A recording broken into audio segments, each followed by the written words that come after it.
Okay, Mercedes W202 c-230. I'm just gonna do a routine service on my brake calipers. Just grease up the sliders and pins and stuff before winter comes. Winter's kind of here, but it's kind of warm today, so I thought, what the hell, I'll do this. Anyway, first thing you want to do is clean off your brakes with some brake cleaner. Anyone that's got a Mercedes knows that these things produce brake dust like a baby produces crap. Unbelievable. So hose, I mean, look at that dripping off there. Unbelievable. So yeah, hose it off first, get everything nice and clean. It's just gonna be a lot easier to work on. So we're gonna do that, and we're gonna remove the caliper. I'll be right back. Okay, when you're just servicing your brake pads or your caliper sliders, you don't need to take the whole caliper off. Generally, I mean, we're gonna have to do it to take out to push the piston back in, depending on whether we can just pry it back in with a screwdriver or not. But anyway, first thing you want to do is remove the brake pad sensor. I'll tell you what, it's the wear sensor for the brake pads. Same as last. This just pulls straight away from the pad with a pair of needle nose. I'm going to use a Torx T40 to take the sensor mount off the back of the caliper.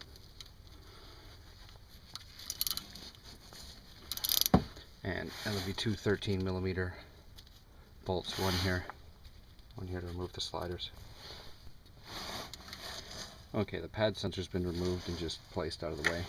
Now you're going to need a 13mm socket or wrench and a 15mm open end to hold the back side of the pin from turning well. Can't do this one-handed. Anyway, to take the two pins out, the slider pins for the caliper. As I said, I can't do this one hand, so I will be back in a minute. Okay, the two slider pin bolts are now out. I said these are 13s. You have to hold the pin itself in place when you're unbolting it. You have to hold the pin with a 15mm open end. So 15 and 13. Remove those, bottom and top remove, and then you'll be able to pull the piston and caliper up and get to the brakes. So that's up, and I want to, of course I didn't, damn, I gotta grab a bungee cord because I don't have anything to hold this up out of the way. I'll be right back. Okay, the caliper's now tied up and out of the way, and you want to check your caliper piston boot, check all the way around it, around the edge, the rubber, to see if there's any cracks or tears. Again, brake cleaner's your buddy here. There are no cracks in this. I'm going to be spraying it with some silicone just to keep it nice and subtle so it doesn't crack or break at any point in the future. And then I'm going to press this piston back in with a C-clamp. But pads are good. I'm going to pull those off. Oops. Check them for cracking or separation anyway. I have had pads delaminate and fall off on the highway before. Not fun. But I'm going to put some anti-squeal in the back of there when I put these back in anyway. And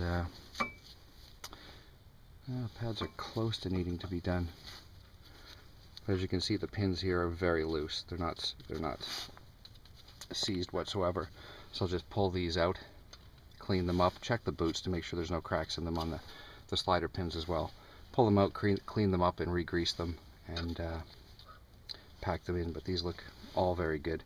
And like I said, I'm just going to push the piston back in and I'll put it back together. Okay, I've cleaned and re-greased the pins. Now when you grease them and put them back in, you'll see there's a little, I'll point to it if we can. See there's a little lip on the bottom there? Make sure you push that in and get the boot to catch that lip.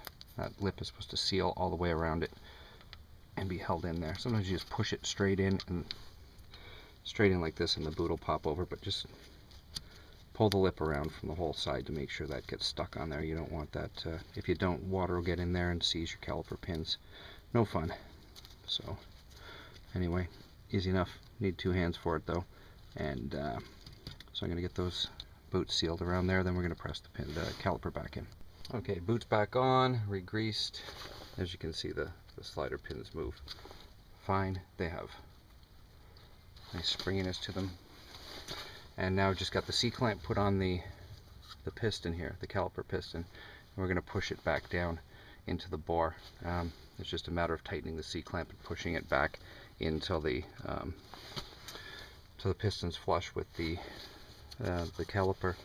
I don't need to do this because my pads are, when you're changing pads, the pads will be thicker, so you'll need to give them more room inside the brake caliper, so you'll have to push your piston back in. This time I don't need to because the pads aren't being changed, so it's the proper spacing. But just to make sure that the piston's still properly moving within the bore, I'm going to push it back down anyway. And I mean, if there's any resistance in there, then you can find out whether your piston might be getting close to seizing or not. But I'm going to push it back in anyway. Okay, so the piston's pushed back into the bore, and it's time to put everything back together. I'm going to put some silicone anti-squeal on the back here between the fingers of the caliper and the piston. That'll just keep the vibration squealing down, just in case. The anti-squeal pads most of the time work. These little pads that are on the back of the rotor, on the back of the pads, most of the time they work, but a little bit of added help never hurts. On the W202, the inner and outer pads are the same, the exact same. They can be swapped around.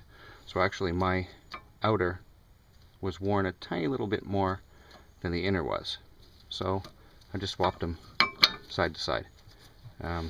Might save them another 5,000–10,000 kilometers, who knows. So now the thicker one I put on the outside and the thinner one on the inside.